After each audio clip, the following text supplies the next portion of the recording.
Hello বন্ধুরা, আপনারা সব কেমন আছেন? আশা করি ভালো আছেন। আজকে একটা মাছের অন্যরকম রেসিপি করে দেখাবো, আপনাদের সঙ্গে শেয়ার করব। তাই মাছগুলো নুন হলুদ দিয়ে সেদ্ধ করে নিয়েছি। এবার কাঁটা ছাড়িয়ে নেব। এখানে আমি ভেটকি মাছ নিয়েছি। আপনারা পারলে কাতলা মাছের পেটি দিয়েও করতে পারেন, রুই মাছের পেটি দিয়েও করতে পারেন। আমি এখানে ভেটকি মাছের পেটি দিয়ে করছি। এখানে মাছের কাঁটাগুলো সব ছাড়িয়ে নিয়েছি।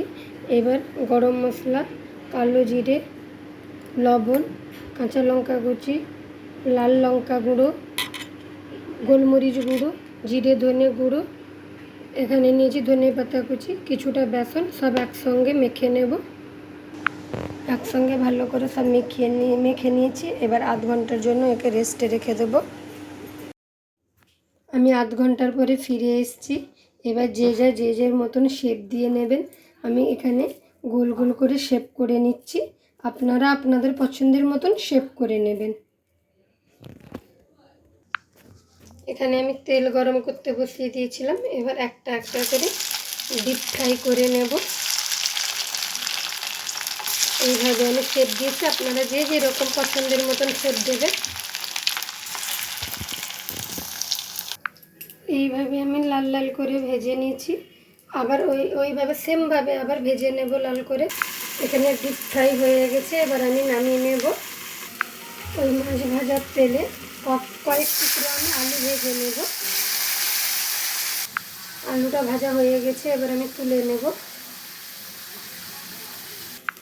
ওই তেলের মধ্যে আমি ডুমো ডুমো করে একটা মিডিয়াম সাইজের পেঁয়াজ কুচি করে রেখেছিলাম, ওটা ভাজতে দিয়ে দিলাম।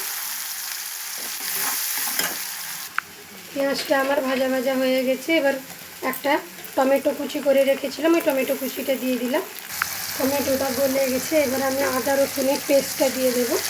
আদা রসুনের পেস্ট দিয়ে ভালো করে কষতে থাকবো মশলাটাকে। হলুদ গুঁড়ো আর লঙ্কা গুঁড়ো দিয়ে ভালো করে মশলাটা একসঙ্গে মিক্স করে কষিয়ে নেব। মশলাটা আমার কষা হয়ে গেছে। এবার সামান্য একটু জল দেবো, যাতে মশলার গা থেকে কাঁচা গন্ধটা না ওঠে। মশলাটা কষা হয়ে গেছে। এবার ভেজে রাখা আলুটা দিয়ে দেবো। এই মশলার সঙ্গে ভালো করে কষিয়ে নেব। মশলাটা ভালো করে কষানো হয়ে গেছে। মশলা থেকে তেল ছেড়ে দিয়েছে। এবার জল দিয়ে দেবো আমি। ঝোলটা ফুটে গেছে। এবার ভেজে রাখা মাছের বলগুলো দিয়ে দেবো। ঝোলটা আমার ফুটে গেছে।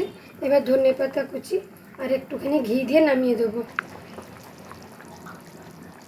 ঘিটা দিলাম। রেসিপিটা মাখা মাখা হবে, গায়ে গায়ে হবে, যাতে বেশি ঝোল থাকবে না। এটা আলু আছে আর বলগুলো জল সব টেনে নেবে। এই রেসিপিটা ভালো লাগলে লাইক কমেন্ট শেয়ার করবেন, সাবস্ক্রাইব করবেন। এই রেসিপিটার কি নাম দেওয়া যায় আপনারা কমেন্ট করে জানাবেন।